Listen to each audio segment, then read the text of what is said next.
I was like, oh, that guy's really cute. He has a really great smile.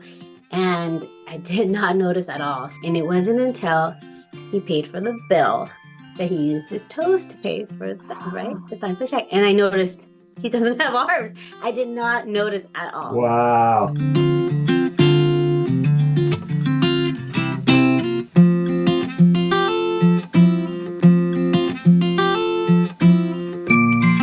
Welcome to the Skills Exchange podcast. My name is Samoana Matangi. I'm the host. Today we're talking about a romantic topic, dating. And this topic, it goes along with Valentine's Day. And I put out in Facebook about any professional daters. And of course, no one admits to that. But I found two couples that they can share their stories, and by sharing their stories, you can hear and learn what they did and give it a try.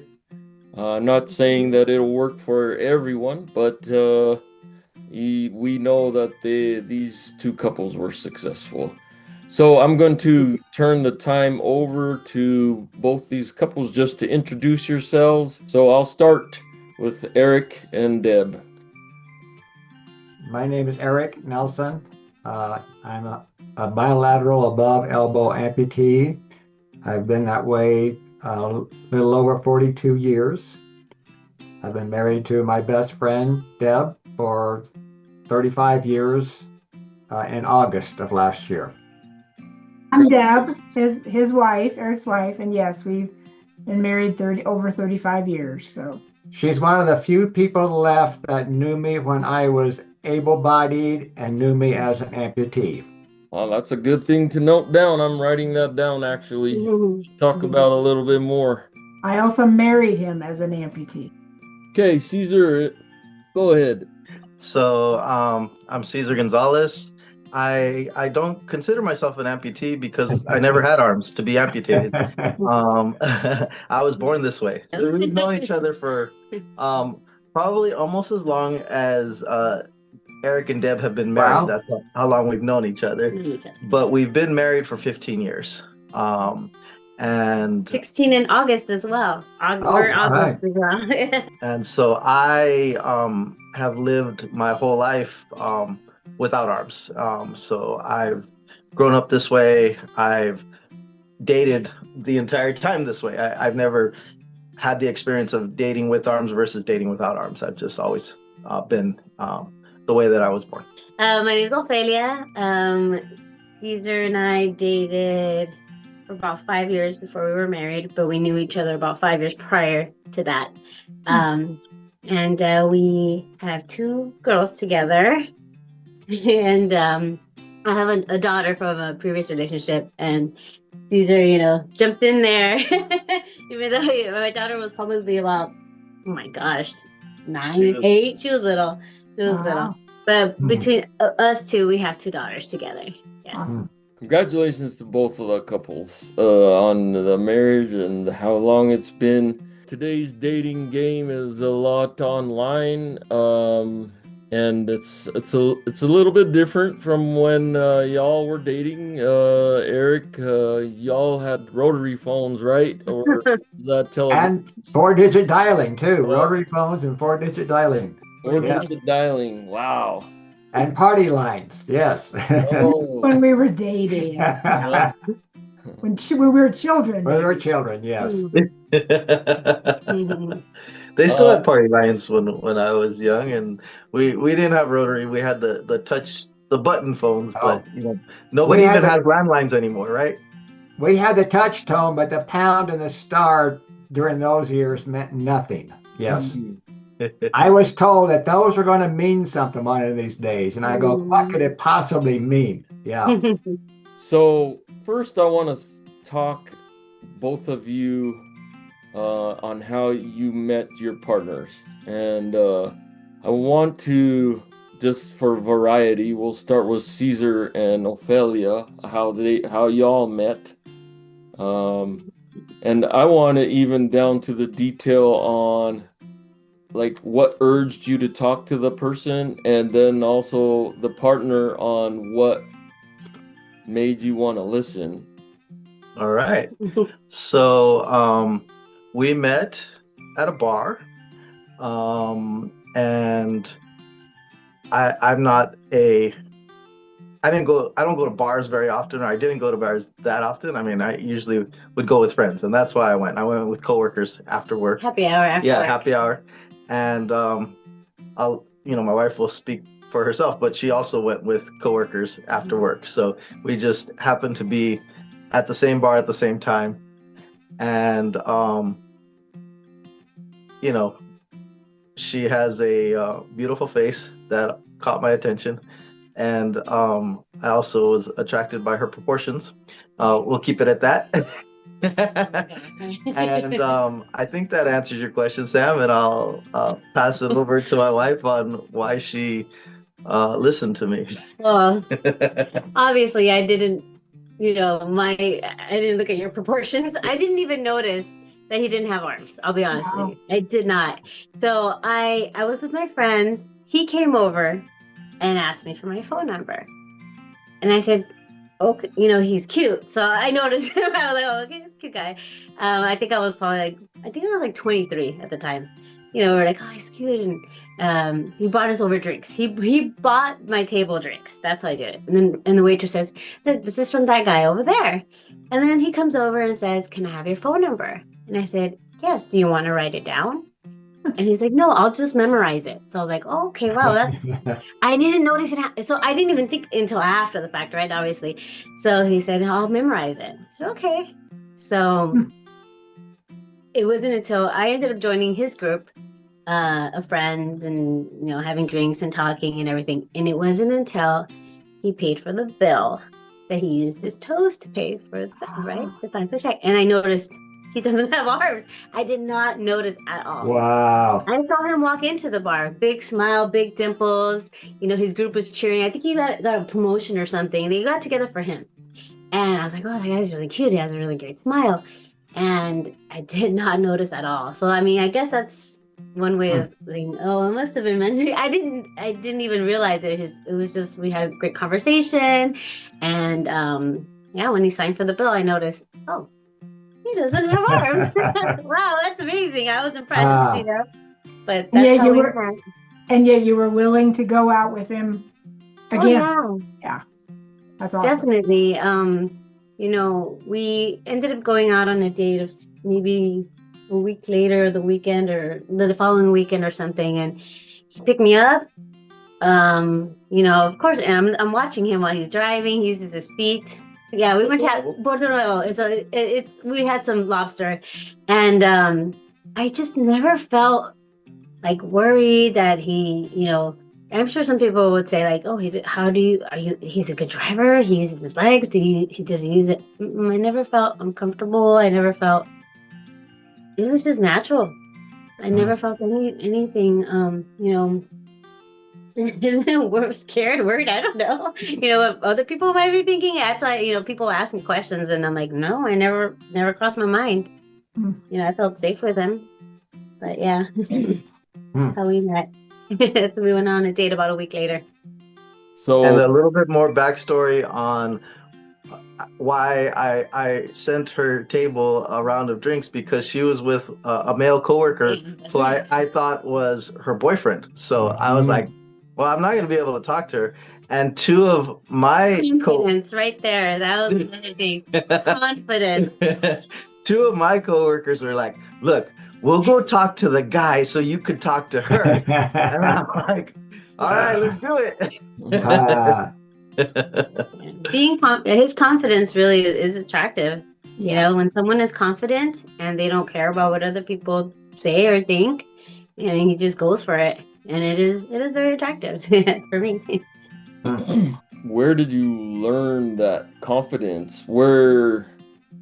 How did you get this confidence? And I'm asking because, maybe there's people out there thinking, confidence, I don't have that, I'm really glad that my wife mentioned that, because I believe that's one of my strongest selling points, one of the things that I have in my corner.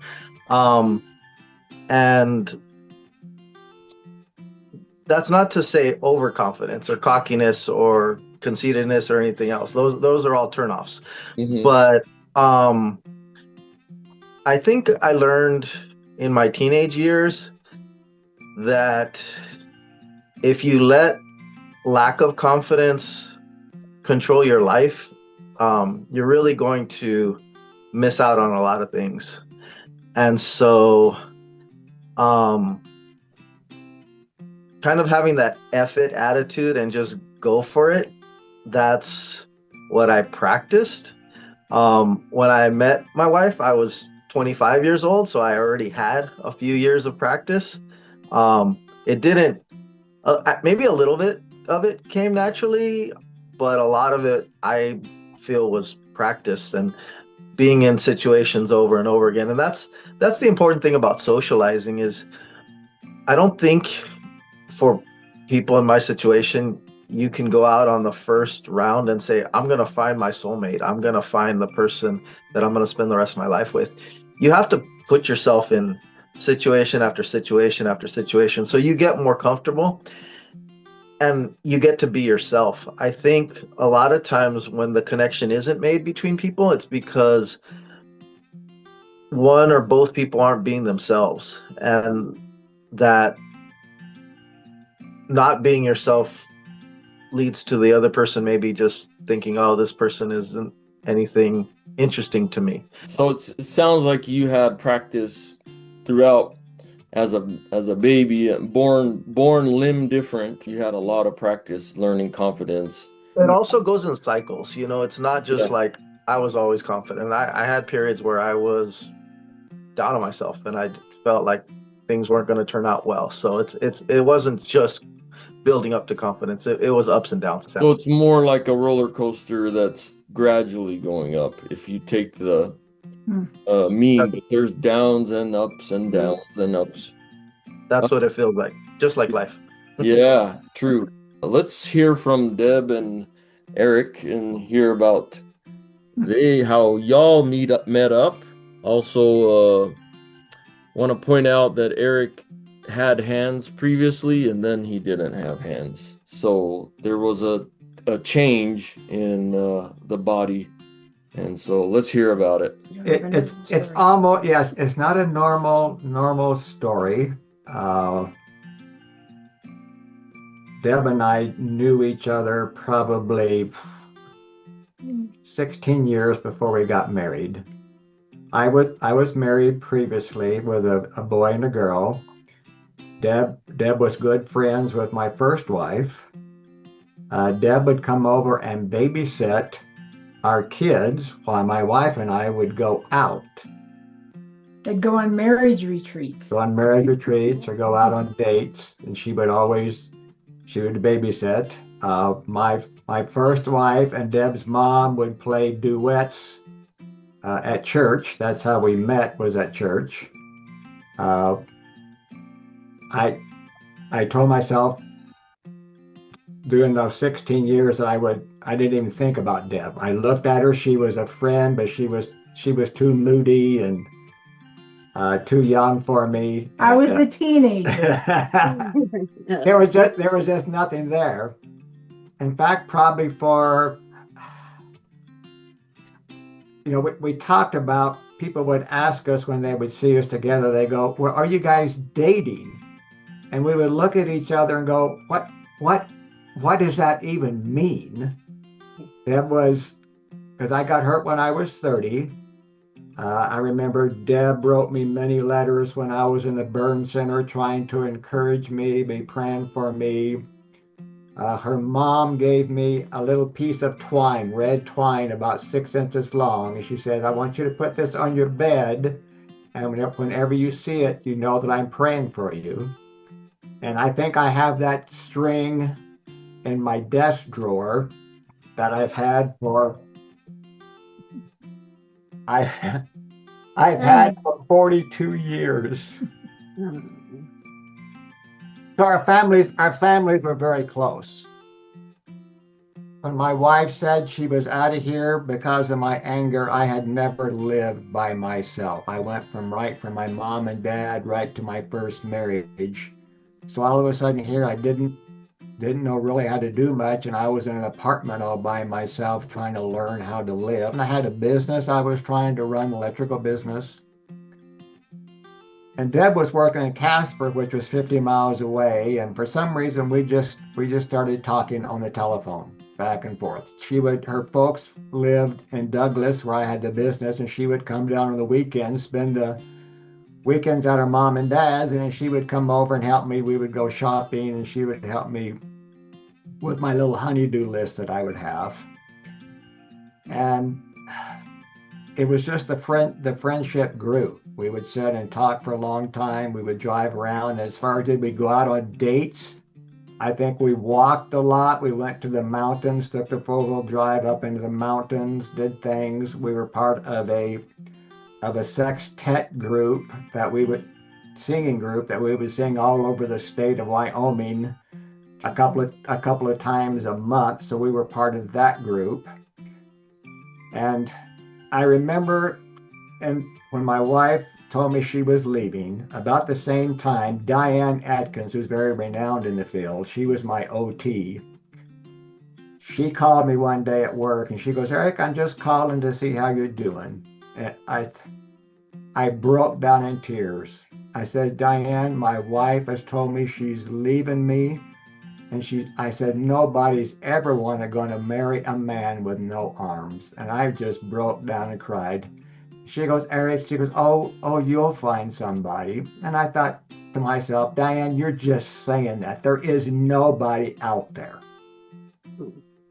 And Deb and I friendship kept growing. And I think we both knew that we were going to have to talk about my disability. And so we spent many hours, and as we moved along and thought about starting romance, we had long discussions about that. She would never be able to have the touch of a man. And what's that going to look like? Is that something she can live with? And we discussed that a lot. When Eric talks about me being moody, honest, I was a teenager. He's older than me. And My 4 years is all, yes. 4.5. When we met at church, that's where we met. And, I watched him with his first wife, and I suppose maybe as a teenager at that time, I might have had a little crush on him. I would have probably never admitted that to anybody, but maybe I did. I don't remember.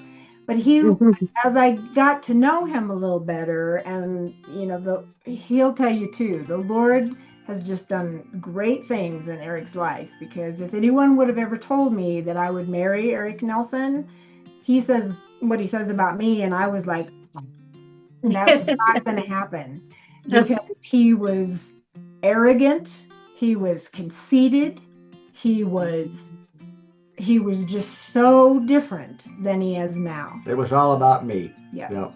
And so I watched how he was with his first wife, and I'm a firstborn. Unfortunately, we both are firstborns. So that causes a lot of this, in married life. I don't know if you guys are both firstborns, but we are. And I think by being a firstborn, I grew up in a lot of dysfunction in my home. And I am very much a nurturer type of person. And so I think that had a lot to do with why I was willing to move further with him. I would come home to my hometown and set up his apartment so he could live and do the things that he needed to do. And I was on my knees many, many times praying for he and his wife to reconcile their marriage, because that was not what we wanted, was divorce. And it just was amazing that our friendship just kept growing and growing, but there was not like a first date and a second date and a meeting and in a public place or something. It just was just something that evolved, I guess. Her boss got her a radio, probably CB radio. And she asked me if I would help her put it in her car. That excited me to have somebody that could actually do mechanical work like that. So I talked her and she put her CB radio in, it got into the car, got it wired and everything. And that probably was the most exciting thing that I has ever seen about her, was her ability to do those things. It was attracted to me because I was mechanically inclined. Yeah. I have done a lot of stuff in the years. Maybe you do this in your marriage. He's the brain. He's a master electrician. I'm the brawn. And it's amazing you're saying that though, because that's the same with me. Yes. You know, I've done so many things and it's just him showing, okay, now you do this, then you do this. I've changed the car battery, I've changed the tire, I've done so many things where he's like, Stop, okay, you're exciting me. Things she didn't think she was gonna be able to do. I'm like, we'll just do it step at a time. Yeah. So so much in common with you, because yes, that's exactly how it is for me as well. It's, you know, I don't know if I can do that. And he's like, look, get the wrench. What's that? You know, like he'll tell me the tool. I'm like, I don't know what that is. He's like, just get that. the crescent wrench, not the socket wrench. But now I've gotten to the point where if I need to change a car battery, he's working and he's like, do you want me to help you? I'm like, I think I got it. And I'll go and I'll just do it on my own now, because he's taught me how to do certain things. Right? I'm more confident in myself now. I'll go grab that and I'll screw things that we need to do around the house. And it's really because of him, because I wouldn't have probably even tried to do it on my own. But yeah, it's very interesting that you say that, because I do definitely connect with you there. Thank you for chipping in, Ofelia. So what I'm writing down in my notes from Eric and Deb is there's a lot of communication and a lot of patience. It was a slow process. It's kind of like the sun coming over the mountain to light up the valley. Eventually it got there. So you either have patience and communicate a lot, or you have confidence. That's right. I was to the place where, as we were moving forward, I told her that I wasn't going to marry somebody if they couldn't work with me and for me. So she quit her job in Casper, moved down to Douglas, and she was our office manager. It was 2 years before we got married. Not only did we work well together, her apartment was right next to mine. So we were together almost all the time. I think there was a time I was trying to remember when we first kissed, and I don't recall that. What even caused that to happen? I mean, how can you kiss your best friend, right? So when some of the listeners are contemplating about dating, they're thinking about their potential partners, maybe looking at their limb differences. And we talked a little bit about that.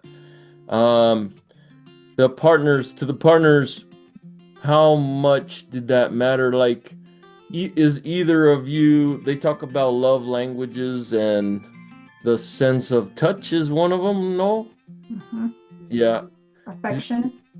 Showing affection through touch, I guess, something like that. I'm not a professional, but what is either of you like that? And if so, how did you have a workaround for that? For the touching part, like the skin to skin contact. Oh, sure. For your first question was about, when I first met him and how, if I cared about him not having arms, and I really didn't.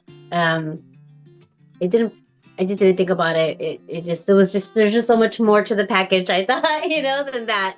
But yes, it does get to the point where you, want to show affection, and he was honestly more of an affectionate person than I am. He's more like the, leaning on me. I'm not as affectionate. I don't know why, but for some reason I'm not. I don't really hug, and I do more now, right, babe? Yeah, you do. You hug a lot. I didn't, and you're like, affection. But for him, when he wants to hold my hand, we hold like this, he rubs my leg with his feet, or my back with his feet. I hug her with my legs. legs, it's just different. Yeah. It is different. I've, than other relationships, of course, but because there's a lot more connection in other ways, it doesn't, I didn't see it as something where, oh, I don't think I can be with someone who can't touch me with his hands. It's just the same for me. Like when, especially now after so many years, I can't even honestly even imagine, with arms, because it's just, I know the feel of it, of, holding on to his foot, or when he rubs me on my legs or my back and hugs me with his legs, and it feels just the same to me as someone with hands, to be honest with you. Dating,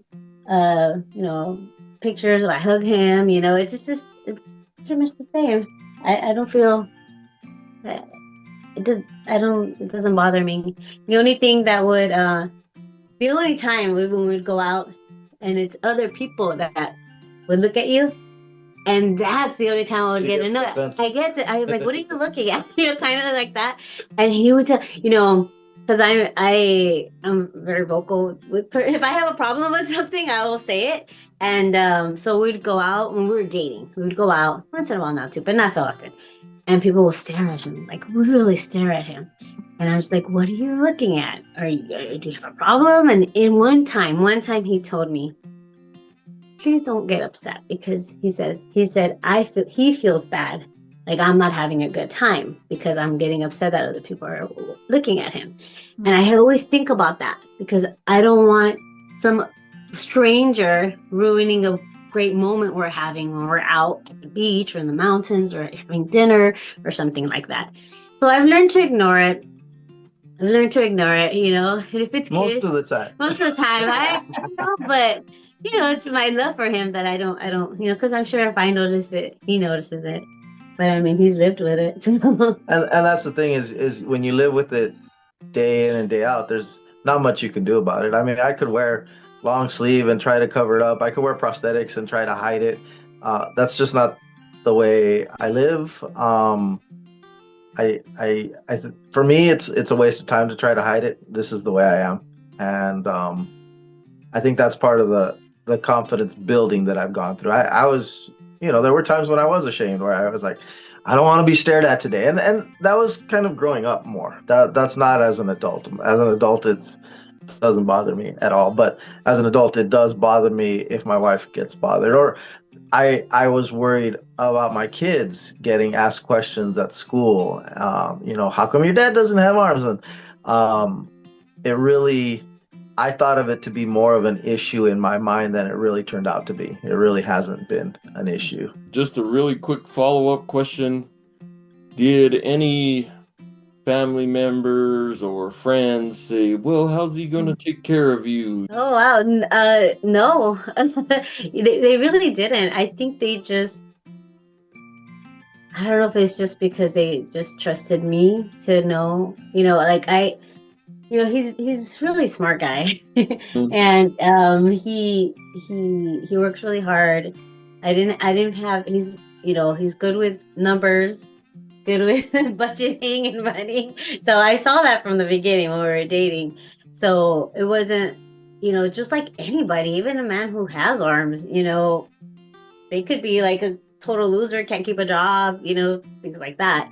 He, besides the whole, not even arm thing, he's very like put together. Like I said, very smart. He works hard. It wasn't a worry. And once my family met him, maybe they thought about it in their heads, but they would never tell me. But they're a little bit scared of it. Well, because I speak my mind, So, maybe they did. But after getting to know him, it was just, I think they would probably realize, he has a good job. He would be able to take care of me and our future kids, at the time. And one thing about, if you have a limb difference and you're thinking about dating, one, I think, confidence builder is if you have a limb difference, you probably work harder than most people because you have to work harder because of your situation, because you live in a world that wasn't made for you. You live in a world that was made for people that have hands and arms. So that should be that's something in your corner. Like, look, you're probably not lazy because you do your daily tasks, and you have to work harder at those than most people. And I think part of the reason in the back of my mind, like the reason I work so hard sometimes is because I know people think I'm not going to be able to do what somebody with hands can do. And I'm stubborn, and I'm thick-headed, and I'm like, I'm going to do as well as somebody with hands, and I'm going to do even better. I'm going to leave you with your jaw open. I'm going to show you what I can do and more. And that's probably why I've been able to accomplish what I have. Thank you both. Now we're going to Eric and Deb. Just to review the questions is, what are they going to think about me because I have no hands, or I have amputations, or I'm limb different? Deb, how much did that creep in your mind, or how much did you think about that? I don't think I really did think about it a lot myself either. And I think part of that is because I knew him when he was able-bodied and had known him for many years that way. And then he has this terrible accident, and a lot of people are supporting he and Helen, and he didn't have his arms then, but he was still Eric. And, I watched him he went through 4 years of pretty bad anger. And I watched that, and that, tried to be supportive of both he and his wife. But when the time came to where we were moving into something a little more serious, I remember just thinking, again, because I come from a dysfunctional home, I come from a long line of women codependent issues. And so I always was I didn't date much. I never dated in high school. And I only really had one serious relationship before I married Eric. And anybody that I ever kind of got close to was because I was going to change them and I could help them. And I decided after the last time that I wanted someone that I needed. I didn't want someone who needed me. And so I didn't think of him that way. And he was also very, very confident. After he went through those 4 years of kind of off the rails and having a hard time, he had his own business. He was a little older than me. He was well established in the community. He was on the city council. There was just a lot of things that were like, yeah, this guy is a little more put together than previous people. And I was 33 when we got married. He was 38, so we weren't youngsters.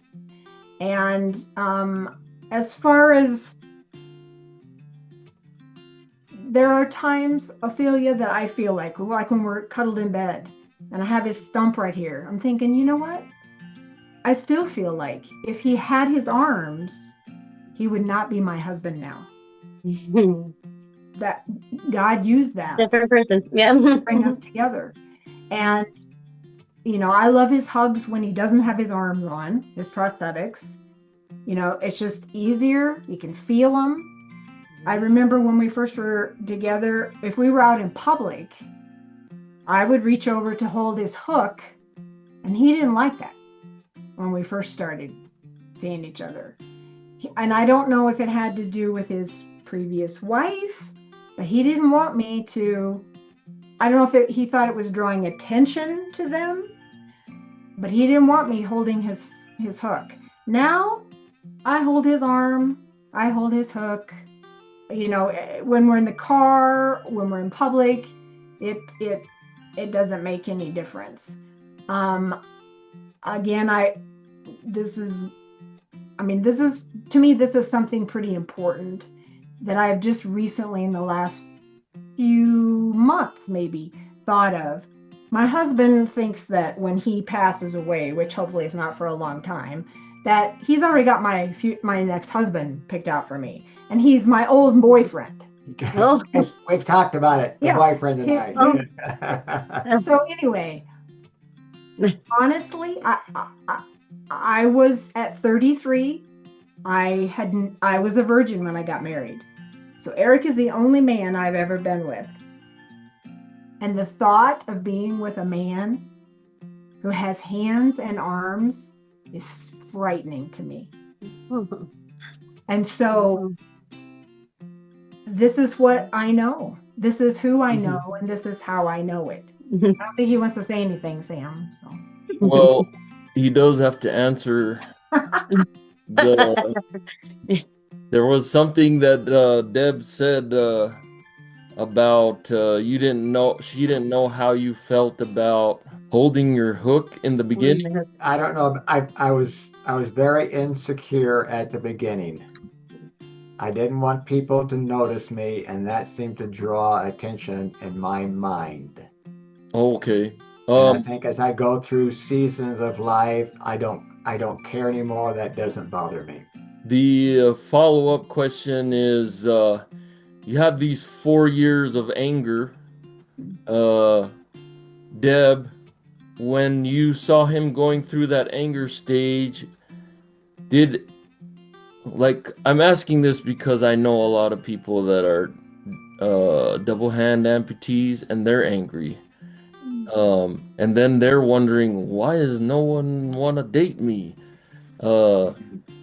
Was he attractive as an angry man?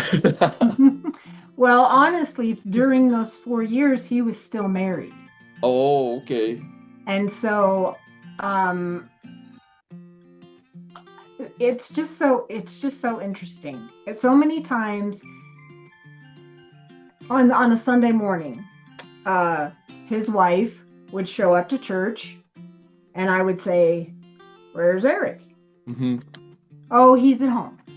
And so you'd know he was in a funk. He just wasn't a very nice person, and he was just dealing with a lot of stuff. And so I would leave church, and I would go to his house and say, "Listen, bud, what's the problem?" So I would confront him even when he was married because I wanted them to reconcile. Mm-hmm. I wanted their marriage to work for their kids and for them. But I wasn't even thinking about that at that time, Sam. He was just my friend. I didn't realize that he was still married. Yeah. So what led to you not being angry all the time? I had quit. I really quit everything. I quit the church. I would walk to work for a while until I could start driving, and that was my life. I'd walk to work. I could tell people what to do, and I felt like I had control, and that was it. And one gentleman friend down the street said, "Eric, we're doing a book at church, Search for Significance. Why don't you come?" And I thought, "Oh, okay, all right, I will. I'll start coming." And I realized through that study, Search for Significance by Robert McGee, that I learned that my significance was in my hands. And when I had no hands, I had no significance. I had really no reason to live. They were my hands. I mean, I was unlimited on what I could do. I had the money to do everything. I had all kinds of toys, and most of them I could not even do any of those anymore. So through that book, I learned that my significance doesn't need to be in my hand. It needs to be in Christ. And once I understood that Christ was my significance and not my hands, my life completely changed. It was not fast. It was slow, probably another year, another 2 years, and I continue to grow and to change. But that was a life transforming moment when I understood where my significance came from. Gotcha. So it helped to, Gave me purpose. yeah, find purpose. That's a pretty important part, right? Finding your importance. Also finding out who you are, like Yep. your identity, right? And when you lost your identity, how do you recover that? Who are you really now without hands? Mm-hmm. In their marriage, Helen had the kids. She took care of the house and, she shopped, and that was her life. But his was, he's a master electrician. He had his own business. Yeah. And a very well-known business in Wyoming. So that's where he found, this is who I am. I'm this master electrician. And again, as we talked, he was pretty cocky and pretty arrogant about it too. So Here comes the next question. As you're going on and coming up with activities for second dates, I'm going to start with Caesar and Ofelia. What were some of the activities that you did? Like, and I think along with that is like, Caesar, do you have the confidence to try anything? It almost gives me heart attacks sometimes. He loves to climb stuff. I'm like, I'm glad she answered that. I'm like, here he goes, trying to get attack. He loves to go to the beach. We go to the beach a lot.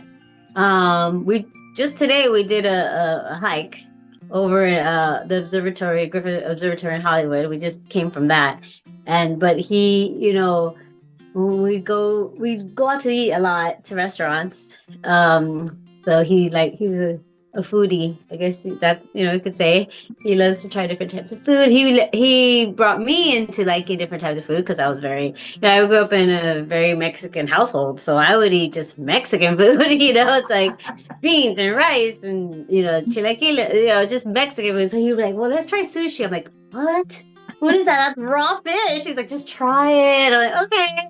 So he would try. He opened my palate to different types of food. So we would go out to eat a lot and do a lot of trails and go to the beach a lot. And I have so many pictures of him going up like a cliff or a rock, and I'm just like, how is he doing this? He has incredible balance. I don't know how he does.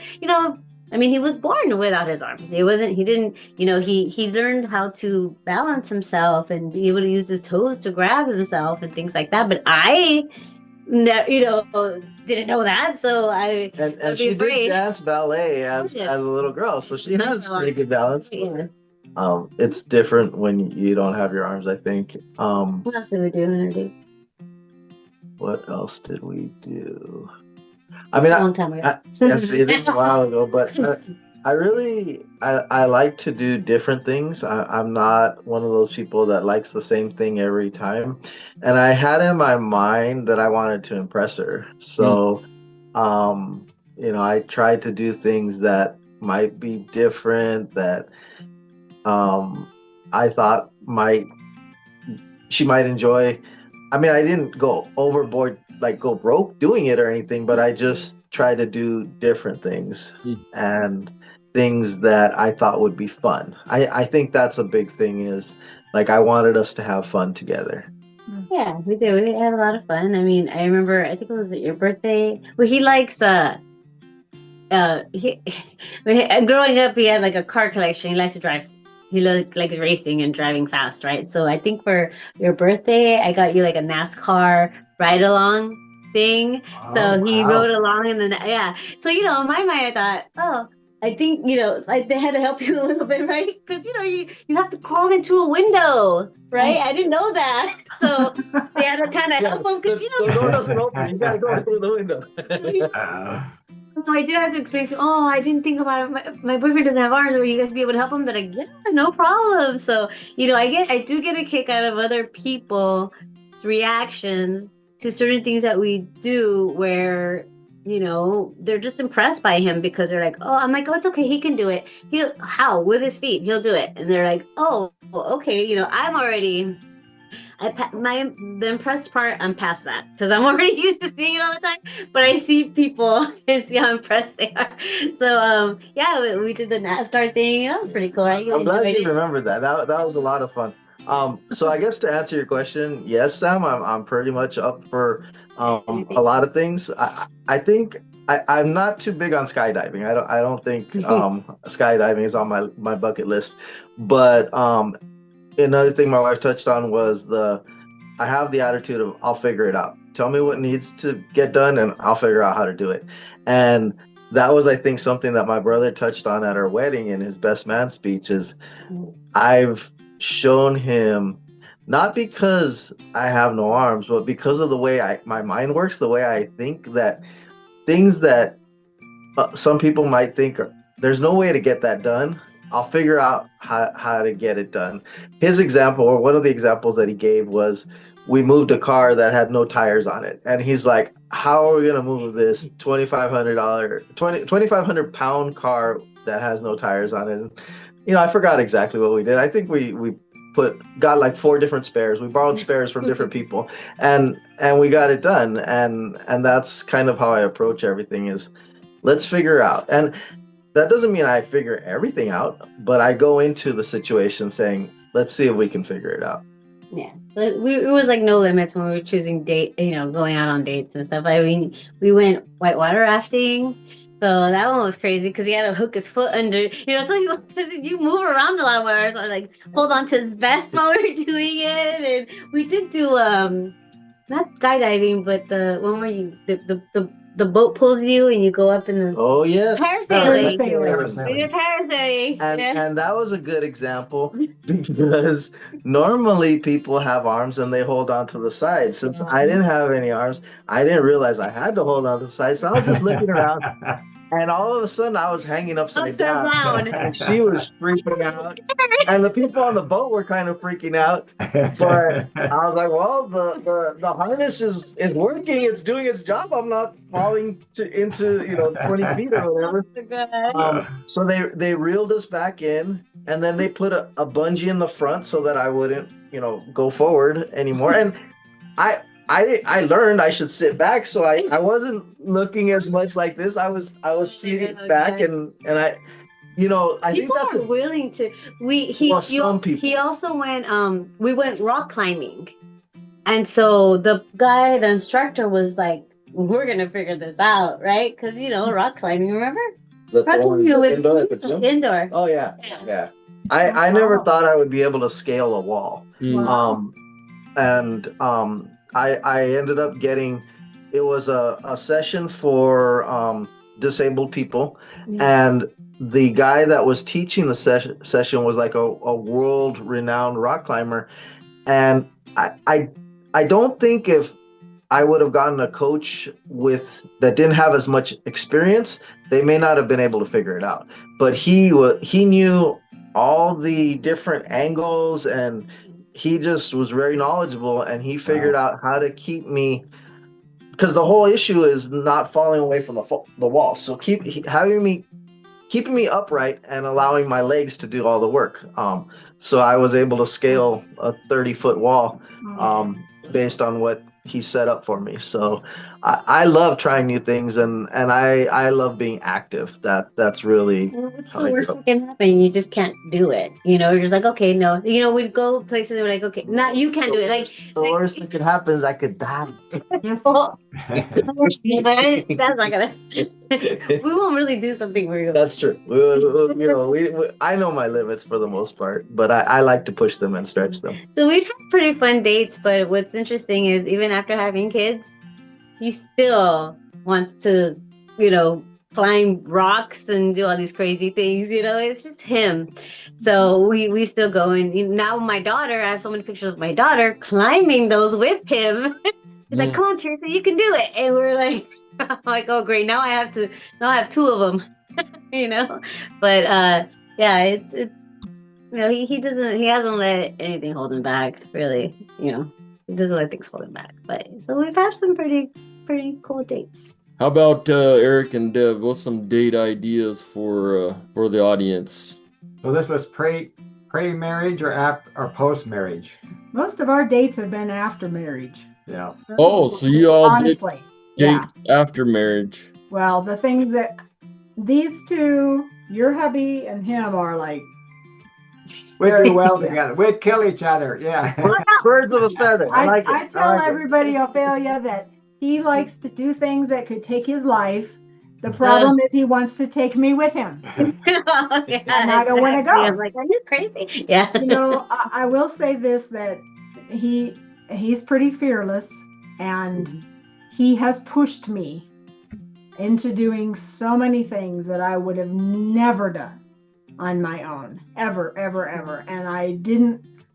And then afterwards, it's like, oh my gosh, that was so fun. We've been parasailing over the ocean, and there was two rides. Maybe you did this. There was a 450 foot and a 900 foot.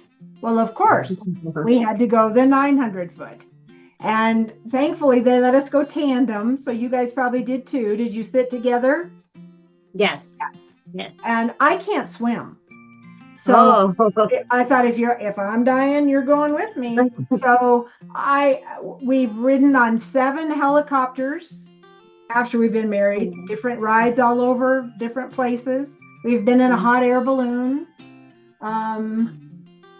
I don't swim very well, but we go to the Caribbean a lot. We did many years ago, about every year. So I go, we like to snorkel. And I know that, and he's a great swimmer. When we get out in the water, I wear a snorkel vest. You know, they're lightweight, and they're not a life vest. They tell you that. So you just blow it up and it'll keep you afloat. Okay. So when we're on the beach and we're getting ready to go in the water, I'm hanging on to his trunks like this the whole time we're swimming. Not for his sake, for my sake. And I know people go, oh, look at the lady, how about the handicapped man out there? And I'm the one hanging on to him because he's confident in swimming. And many times I've about almost drowned us both because I've been afraid. And he has no arms to keep himself to tread water, just legs. And he's like, hon, you're going to drown us both because I'm hanging on to him. So those are all things we did after we were married. Anything else you can think of? We also like to climb.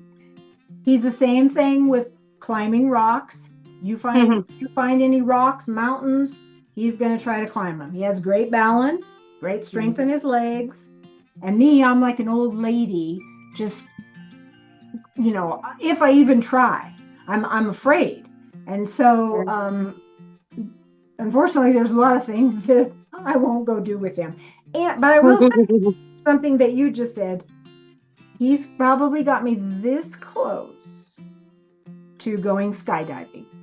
So I'm hopefully next year. Just this close, maybe. So we are maybe thinking about doing that. Just y'all don't let anything stop you, and both of you are billy goats. Yes.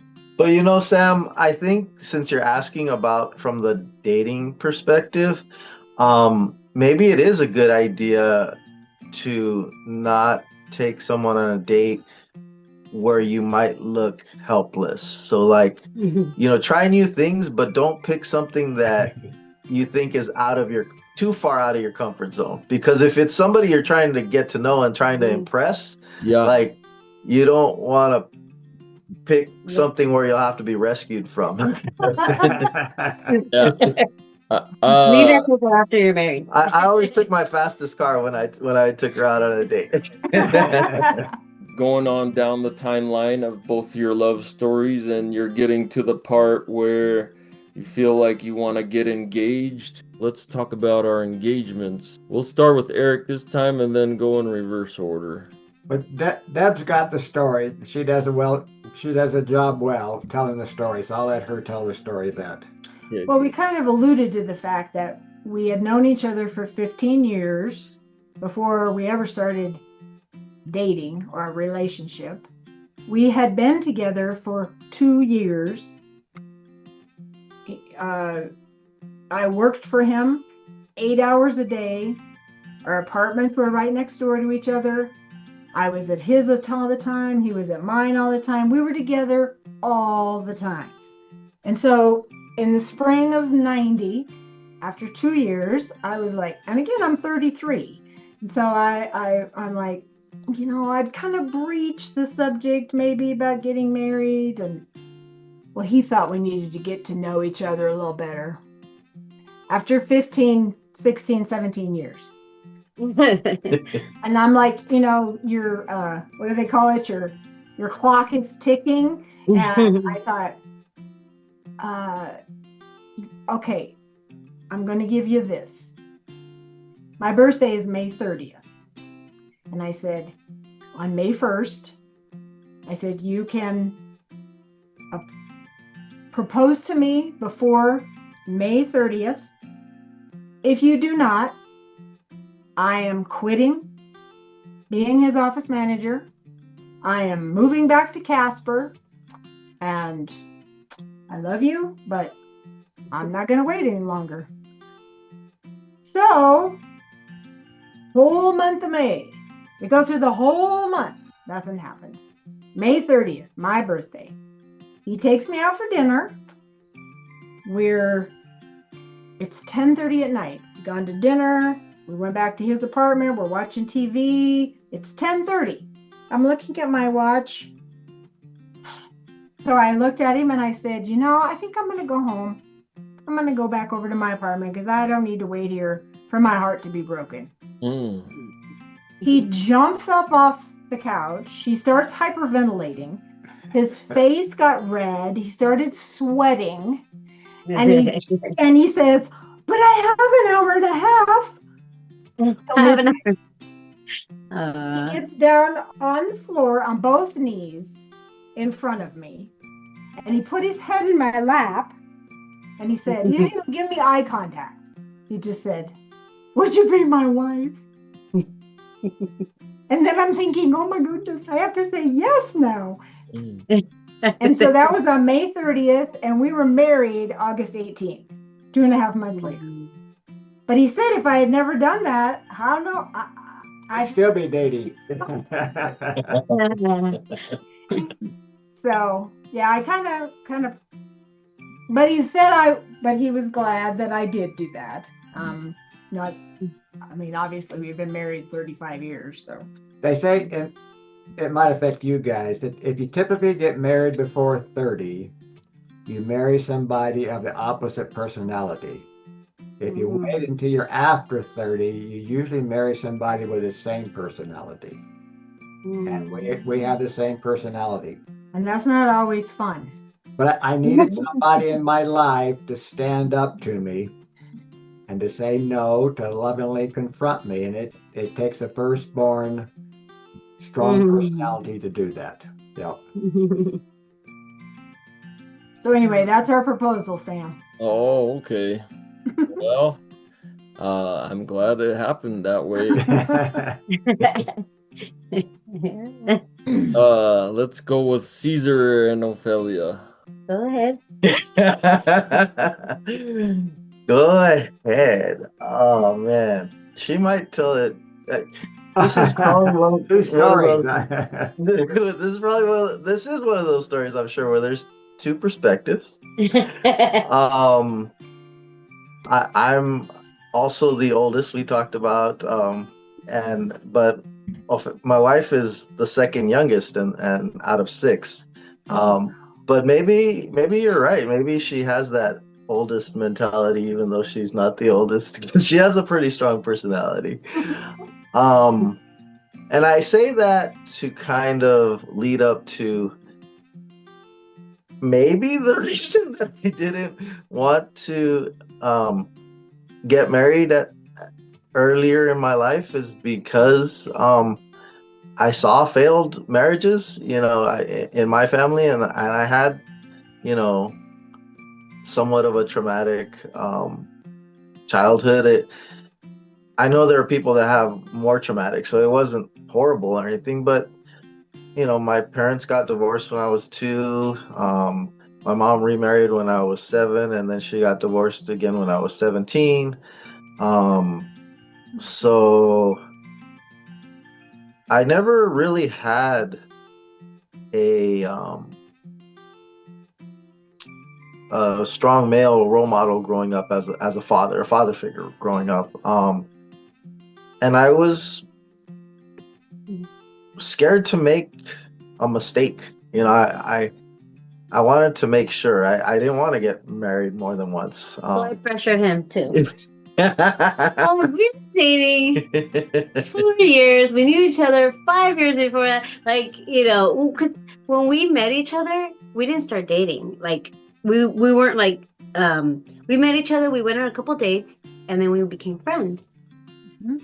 You know, I had other boyfriends. He had other girlfriends. I'm sure. I would think, and then later on, 4 or 5 years later, we reconnected again. And then once that happened, we just never, it was every day, talk to each other every day, every single day, started seeing each other every day. And I was 32 when we got married, and you were 35. 35. So it's kind of the same. I was like, okay, what's happening here? You know, it's like, if you don't want to, that, you know, but I don't. And she never told me, if you don't propose, I'm going to leave forever. But she did say, you're never gonna marry me. And I had fallen in love with her, and I felt bad. And I felt like, well, am I gonna do it or am I not gonna do it? If I'm not, why? Like, so she made me do some self-reflection in her the opposite of kind words. No, her pressuring words. But it was one of the best decisions of my life. Yeah, he and my daughter, our oldest daughter, not the one, well, Right. I don't know how to say, because like she's his daughter, you know, Yes, even your though first daughter. he's not biologically. So they picked me up from work and took me to a jewelry place, and I didn't. I was like, okay, what's going on? I didn't know. So I'm like, what's going on here? And he's like, we're gonna look at some rings. So that's how. He didn't really say, "Will you marry me?" or "deal," or even use those words. But that's basically. My daughter was like, "Mom, we're here to look at some rings," and you know, I was like, "Oh my gosh, is this?" You know, that was basically how. I had seen women complain about their rings, so I was like, I'm gonna get her the ring that she likes. Yes. Got it. Very wise. She got a nice ring. That's the one I wanted. So will you marry me was implied then. Yeah, basically. So you didn't have to get down on a knee or anything. You just, oh, that's the one. Show me the diamond. I didn't have to buy a big diamond. Oh, okay. It was really sweet that you know, our daughter was there too. It was really to help pick. To help pick, you know. So it was Because like a moment with her as she well. really values her opinion, and you know, they went through a lot together. I was a single mom with her since she was, you know, it was always just her and I. So you know, Caesar's always been there for her as well, and we've, you know, it was important for that as well, you know, for him to have a good relationship with her. And you know, I'm sure it was tough because she was, you know, teenager, and you know, it was kind of hard. But yeah, it was really sweet that, you know, she was there also when I picked up my ring. So, but that was our thing. It was a little similar to you because you know, it was kind of like, okay, what's happening? It's time, you know. And you know, I was 32 when we got married. And I think our wedding, we planned it for what, a year maybe? Yeah. So we planned our wedding for about a year. Yeah. And now we're down the road a little bit more, and both couples are married. How do you keep the fire or the romance warm, or how do you keep it going? And we'll start with Caesar first, and then we'll get to Eric. I'm a love machine. So let's see. I think relationships are hard, and I think that when you get married, it can be even harder at times, because when you're dating somebody, there's always an exit. Like you can say, okay, I'm done. I'm on to the next relationship.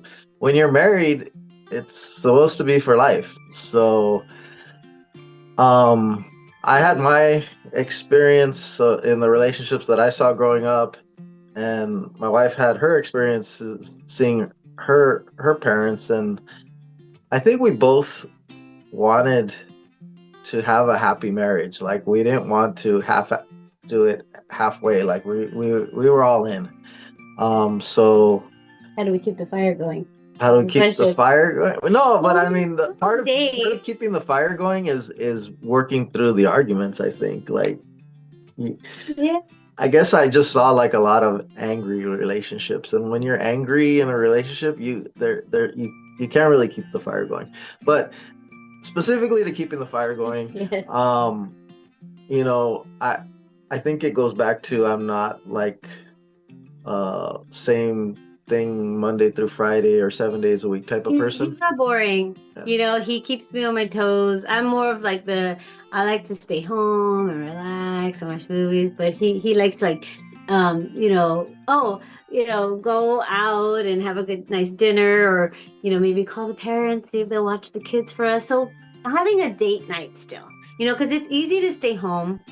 Especially after you're married, especially after you spend a lot of money on a wedding, you don't want to be going out all the time because we can't spend, so we'd stay home or make food at home.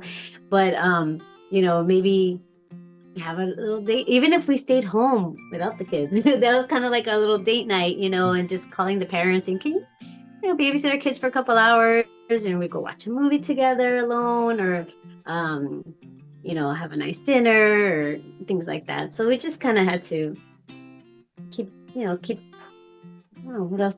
Keep that spark alive in certain ways. And I think when you have kids and stuff, sometimes a woman can feel less attractive. So letting her know that I'm still very much attracted to her, I don't know. Yeah, that helps. That helps too. All right. Thank you. Eric and Deb? Well, it's interesting to watch now that we have more years behind us than we do ahead of us, Oh. and just see how the seasons of marriage changes you. We listened to a marriage counselor many years ago, and he said you've got to communicate all the time as a husband and wife, because every 5 years you are a different person, and if you don't communicate, you don't understand each other. Really, after 5 years, you've married somebody, you don't know who they are if you don't work at it.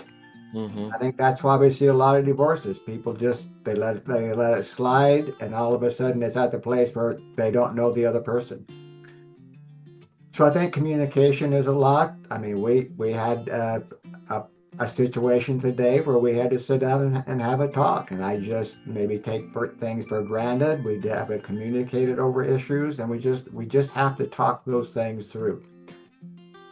Probably at our age, you don't have to date all the time and go different places. I think that's behind us. We've gone many places over the years. What we have as Christ followers, our marriage is like a trilateral triangle where God is at the top, I'm at the side, my wife is at the side. And as you bring the triangle closer together, all three of you are closer together. And if one is apart, the other two are apart. So we try to treat Christ as a center of our marriage. We do that since he loved us so much and died for us on the cross, that we need to love our spouse as much as Jesus loved us. Sometimes I think that marriage is kind of an iron sharpening iron relationship. You use one another to iron off the rough edges. And when you love one another like that, if you work at it, you can confront another person in love to make them a better person. And Deb has certainly made me a different, better person just by her lovingly confront me and being the godly example that she is. I think also our first years of marriage were a little different than you guys in that Yeah, we had kids. But I didn't give birth to them. We never had any kids together. And so we weren't raising kids, unfortunately. It would have been nice if they would have come with us, but they stayed with their mom. And so we've always been empty nesters. We married as empty nesters.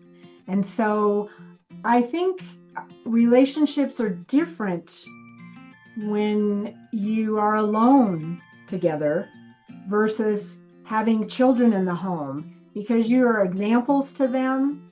And like you said, you need a couple of hours alone so you can go do something together. Well, we're always alone. And like Eric said, we're in the retirement season. You guys will get there.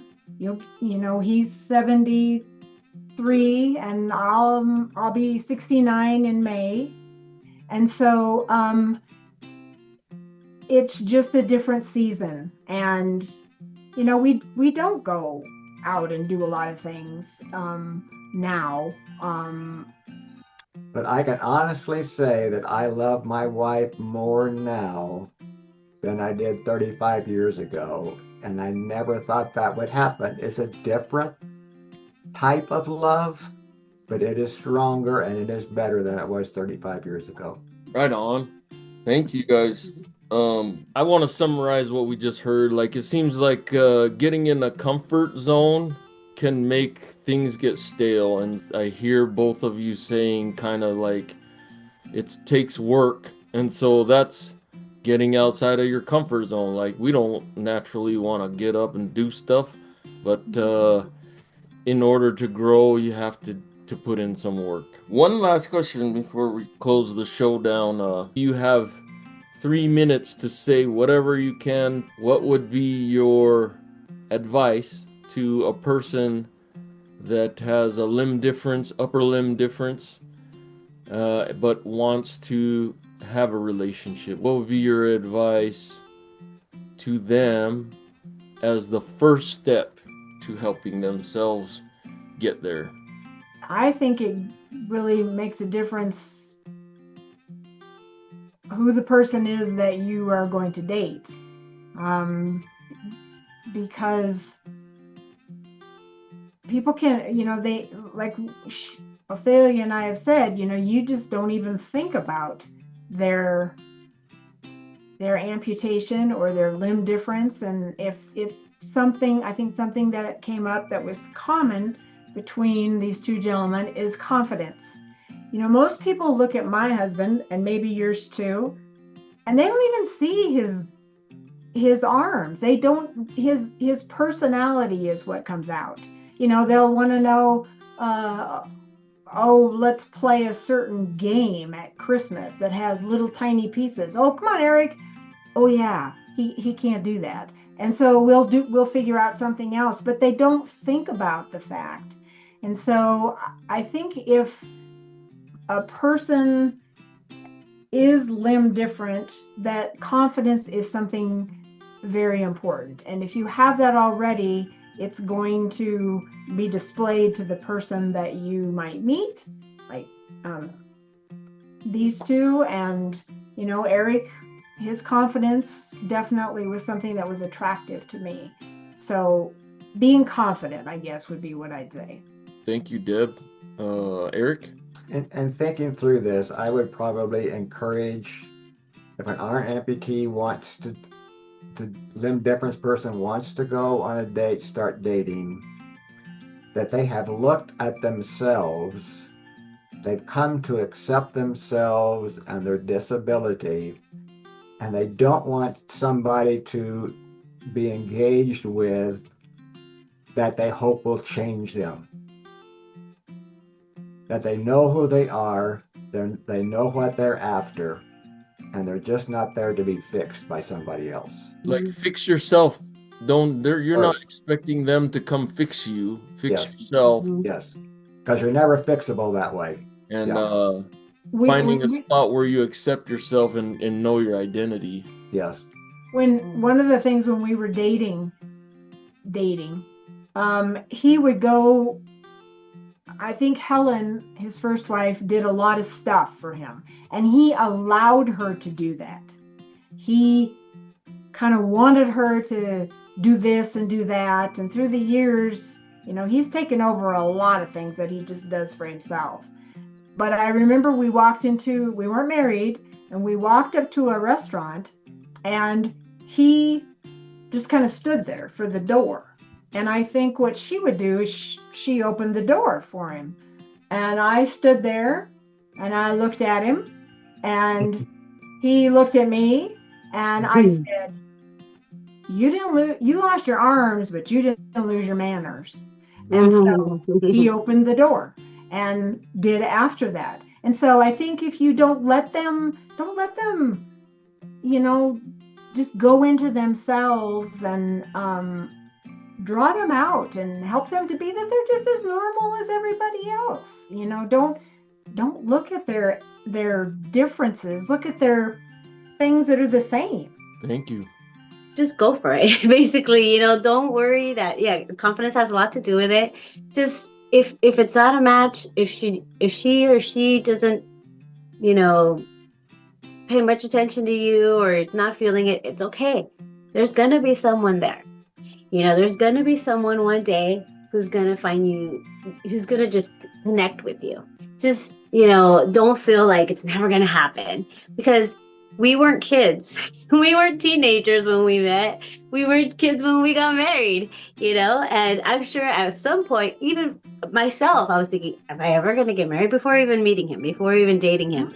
I thought, I'm already 25. I'm already 26. I'm already 27. Like, when am I gonna find someone? That everyone, even people who have other limbs, think the same thing, So just get out there, be confident, and just make sure the person who you pick or who picks you, vice versa, is a good person and does challenge you and doesn't take away your independence.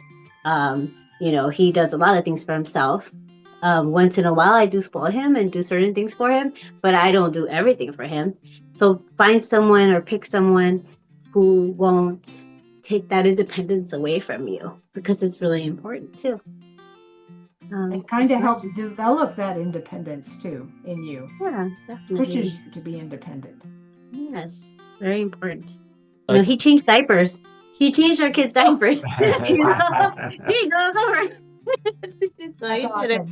And I that wasn't the first time. Since I am the oldest, my brothers are 8 and 10 years younger than me, so I changed their diapers. So I have been doing that since I was a teenager or since I was young. But I think you brought this up earlier, Sam, where you talked about the anger piece of it, and I think, in my opinion, an angry person isn't normally an attractive person. So, and kind of what Eric said, look in the mirror and make sure that you're not looking for someone to fix you. Maybe not looking for someone to take away all the anger. Try to address it on your own first. But on the flip side, don't wait either, because we're never going to be perfect. Don't sit around waiting for the right time. The right time is now. And I think that the idea that there's only one person out there, or that there's how is anybody ever gonna like me for who I am, don't let that hold you back. That's a waste of time. That's a useless thought. Really, you should be out there making the connections. And Sam, you mentioned that you've had people that get frustrated because somebody doesn't want to date them because they don't have arms. Don't give up on that. If somebody doesn't want to date you, they have the right. Don't get me wrong. Give up on dating that person, but try to learn from it. Like, maybe, okay, you don't want to date me. I'm good with that, but why? Can you give me some suggestions for the next person I'm interested in? Or become friends with that person, and then maybe one of their friends will want to date you, or they'll want to introduce you to someone. And that's also a slippery slope too, because sometimes people want to set you up with their most eligible person, and their most eligible person is maybe like some low-hanging fruit, and that's not the person you want to be dating. There's so many nuances, but the bottom line is go out and do it, and the more you do it, the better you get, the more confident you get, and there will be some experiences that'll shake your confidence, that'll make you sad, maybe make you cry, but pick yourself up whenever you're ready, a day later, a week later, whatever, and go at it again. Building those relationships and meeting people, that's how you're going to find the one that you can end up with. That's how you'll find the love of your life. Right on. Thank you both for your time, and thank you, partners, for your time and your expertise and knowledge that you're sharing with our friends. Yeah, I think all those things that you guys had to say, those are things people, they need to hear. I think like Deb was saying, if you find someone that's going to do everything for you, then down the road they're going to get tired of doing those things for you, and then you're going to be on to the next one, they're going to be on to the next one. And so yeah, that's another good tip. And all of you, I hope those out there listening take notes and put these things to work and get out there and find the loves of their lives, like Caesar said. So thank you guys for tuning in, and have a great month. All right. Bye, everybody. Bye. Bye.